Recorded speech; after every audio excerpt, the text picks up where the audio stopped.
The Storus Smart Money Clip is designed to store cash on the clip side and cards on the channel side. It is made out of a single piece of stainless steel. If the card should become loose on the card side, it can be adjusted by simply holding it on its side on a hard surface, taking a rubber mallet and gently tapping on the product until it is retensioned.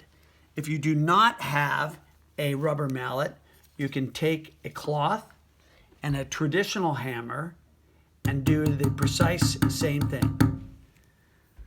Once you remove it, the cards will easily slip in and hold a single card.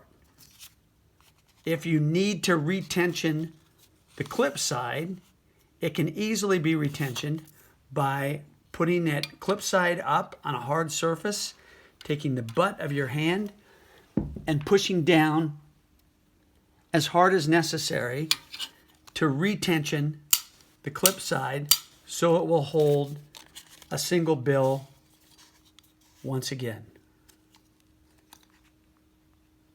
Thank you.